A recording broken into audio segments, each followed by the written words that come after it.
Portugal isn't a country that is necessarily thought of much when it comes to motorsport, even less so when mentioned in the context of Formula 1. However, a Grand Prix was held in the country for over a decade in the 90s and 80s. So, what of the track that held 13 races? Let's find out.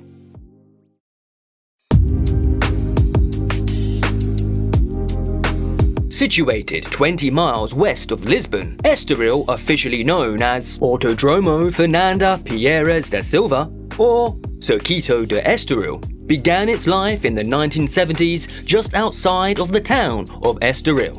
It was one of the new breeds of circuits that sprung up throughout the decade. The 60s had seen a growing interest in motorsport in Portugal, with interest in international racing really starting to take off.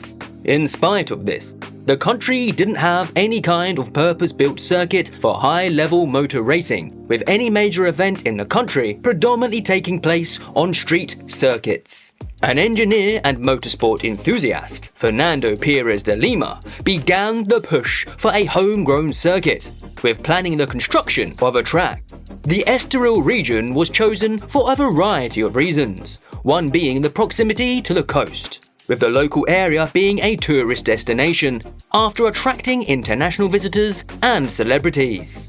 Construction began in the early 70s and was completed in 1972. The layout was technically challenging with a combination of fast straights and tricky corners, including several hairpins, while also incorporating the elevation changes present at the location, adding to the circuit's complexity. The circuit opened the same year it was completed. Despite this, it wasn't immediately jumped on by the motorsport community for large events. Some of the facilities in particular weren't up to the standard desired by Formula 1, and it wasn't until over a decade later that Formula 1 came to Estoril, hosting the Portuguese Grand Prix, the first time in nearly 25 years that the prestigious event had been held in that country.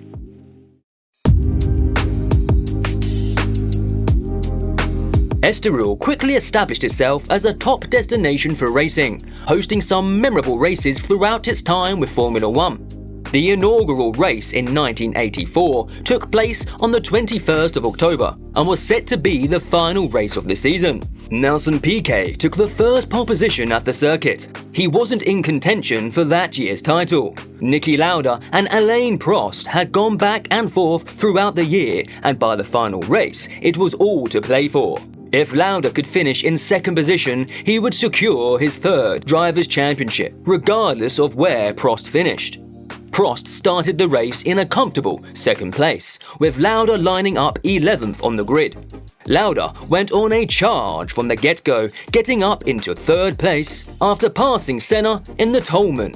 By now, Prost led the race with Nigel Mansell's Lotus in second place. Mansell ultimately retired due to a brake problem, promoting Lauda to the second place he required to take the championship by half a point. The following year, Estoril helped to solidify the electrifying Senna as one of the stars of Formula 1, with it being the venue of his first Grand Prix victory, taking a stunning victory in terrible conditions. Weather at the circuit was typically pleasant, but due to its proximity to the coast, it was prone to being hit by storms from the Atlantic and occasionally threw up some challenging conditions. This, combined with the close racing seen at the track, further cemented Estoril as both a fan and driver favourite. If you're enjoying the video, please consider giving it a like and hitting the subscribe button to see more F1 content like this.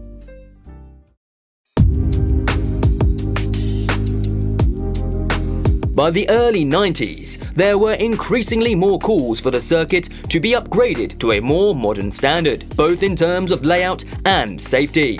93 saw a chicane added, bypassing the dangerous Tanque corner, and several changes made for superbikes that regularly raced at the circuit. The tragic death of both Senna and Roland Ratzenberger in 1994 saw further changes made to the track to improve safety. The S's before the final corner were changed into 3 separate corners in order to slow things for the fast final run to the line, with the final corner itself being renamed to Parabolica Ayrton Senna in memory of the man.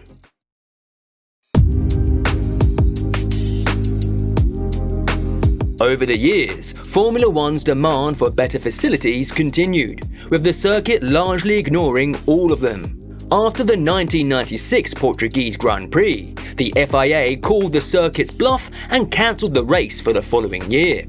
Officials in the Portuguese government agreed to front the $6 million necessary to get the circuit up to modern standards, thus finally appeasing the FIA's demands for upgrades and provisionally getting the track back on the calendar for 1998. Unfortunately, things didn't quite go according to plan. Construction work stalled, and the circuit was unable to meet its deadline and was duly dropped from the calendar again. By the end of 1998, the track had been largely taken over by the state, with them having majority ownership in the circuit. Herman Tilke was contacted to design the necessary upgrades to the track, with a suite of new facilities being added. It was ultimately too late though. The upgrades were completed in 1999 and F1 had moved on.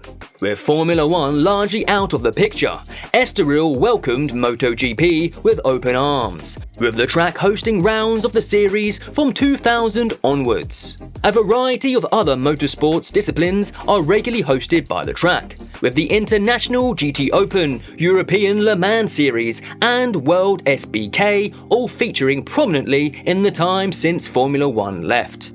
It's somewhat unusual to hear of a track falling off the Formula One calendar that doesn't do so for purely financial reasons, especially one as well received as Estoril, loved by fans and drivers alike for being a challenging circuit that promoted close racing. Estoril is surely one of the tracks that is due a racing return in Formula One in the future.